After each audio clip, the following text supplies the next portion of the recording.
সবাইকে আসসালামু আলাইকুম। আমি সাগর ইতালি থেকে আমি আপনাদের মাঝে আরেকটি ভিডিও নিয়ে হাজির হলাম। অবশ্যই সবাই ভিডিওটি মনোযোগ সহকারে দেখবেন এবং শেষ পর্যন্ত দেখবেন।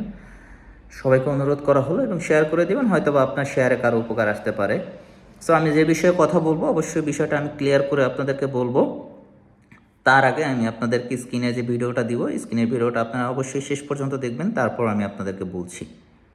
ভূমধ্যসাগর পাড়ি দিয়ে ইতালিতে আসা অবৈধ অভিবাসীদের নভেম্বরে আলবেনিয়া পাঠাবে প্রধানমন্ত্রী জর্জিয়া মেলোনি সরকার। সম্প্রতি এ বিষয়ে আলবেনিয়ার সাথে একটি চুক্তি করেছে ইতালি সরকার। চুক্তির পর থেকেই এ নিয়ে তীব্র সমালোচনার মুখে ইতালি সরকার। ইউরোপে আশ্রয় প্রার্থী ঠেকাতে এই ধরনের সিদ্ধান্ত মানবাধিকার লঙ্ঘন বলে মনে করে অভিবাসন সংস্থাগুলো।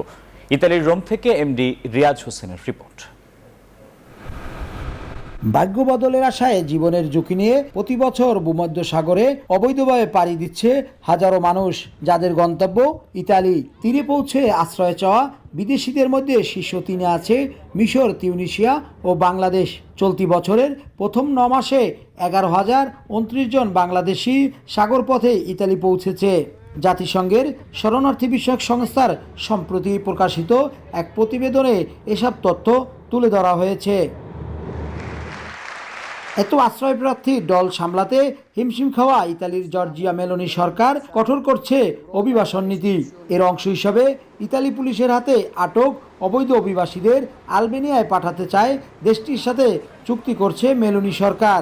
চুক্তি বাস্তবায়নে সেখানে 2টি আশ্রয় শিবির গড়ে তোলা হচ্ছে। আলবেনিয়ার আশ্রয় কেন্দ্রগুলো চলতি বছরের নভেম্বরে চালু হতে পারে। ইউরোপ প্রবেশের এই পথ বন্ধ হওয়াকে মানবাধিকার লঙ্ঘন বলছেন প্রবাসী বাংলাদেশিরা। আলবেনিয়া সংসদের পর ইতালির সিনেটেও পাশ হয়েছে অভিবাসন ঠেকানোর এই বিতর্কিত আইন।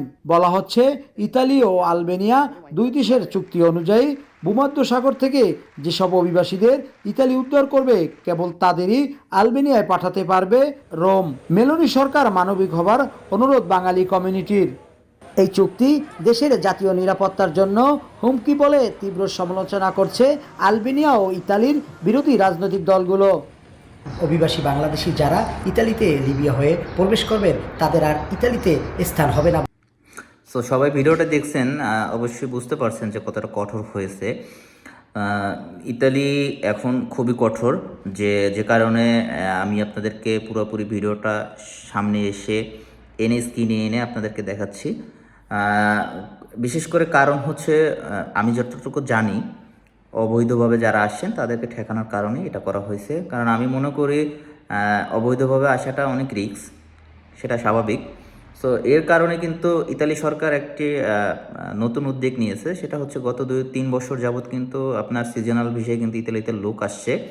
সো আপনার এগ্রিকালচার স্পন্সর দুইটাই কিন্তু লোক নিচ্ছে ইতালি সরকার। সো আমরা এই উপায় না ধরে আমরা কিন্তু ভূমধ্যসাগর দিয়ে আসার চেষ্টা করতেছি। আসলে এটা ঠিক না, যে কারণে বৈধতা পেতে আমাদের খুব কষ্ট হইতেছে। আর যারা বৈধতা পাচ্ছেন তারাও অনেক ভোগান্তির ভিতর পড়ছেন, দেন তারপর পাচ্ছেন।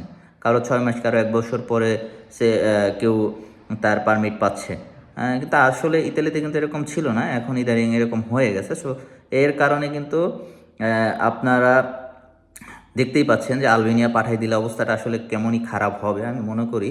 কারণ অনেকে কিন্তু আপনার ক্যাশ টাকা দিয়ে কেউ ইতালিতে আসছে না, সবাই কিন্তু আপনার হয়তো বা কেউ জমি বিক্রি করে, কেউ ঋণ করে, কেউ ধার করে আসছে। কিন্তু এই যদি আলবেনিয়া পাঠিয়ে দেওয়া হয় তাহলে কিন্তু পরিস্থিতি আসলেই খুবই ভয়াবহ অবস্থা। সো আমি মনে করি এইভাবে না আসার থেকে আমরা যদি সিজনাল ভিসার দিকে একটু মনোযোগ দিই তাহলে হয়তো বা আমাদের ক্ষেত্রে একটু সহজ উপায়। কারণ যদি যেহেতু সংসদে পাশ হয়ে গেছে সেহেতু অবশ্যই এটা কার্যকর হবে, তাহলে অবস্থাটা খুবই ভয়ানক হয়ে যাবে আমি মনে করি। তো সবাইকে আমি এটার জন্য এই মেসেজটাই দিচ্ছি যে সবাই যাদের আত্মীয় স্বজন ভাই বোন যারা লিবিয়ায় যেভাবে দিতে চাচ্ছেন, সবাই একটু নিজের পন্থী যারা, যাতে রিস্কটা যাতে নিজের থেকে কম হয়, সেক্ষেত্রে একটু নিজের দিকে বিবেচনা করবেন যে ভূমধ্যসাগর দিয়ে পাঠালে হয়তো বা বিপদ হতে পারে। সবাই বিবেচনাটা করবেন। আর দয়া করে কেউ, এখন আমি মনে করি যে দয়া করে কেউ এখন লিবিয়াতে লোক না পাঠালেই হয়। কারো আত্মীয় স্বজন গেলে একটু সতর্ক করে দিবেন, এতটুকুই। আর সবাই ভিডিওটা অবশ্যই শেয়ার করে দিবেন, সবাইকে দেখবেন। আমি হয়তো বা এরপরে নতুন কোনো আপডেট পেলে আমি অবশ্যই সবাইকে শেয়ার করে দেবো ইনশাআল্লাহ। তো সবাই ভালো থাকবেন, সুস্থ থাকবেন, আমার প্রতি দোয়া করবেন। সবাইকে আসসালামু আলাইকুম।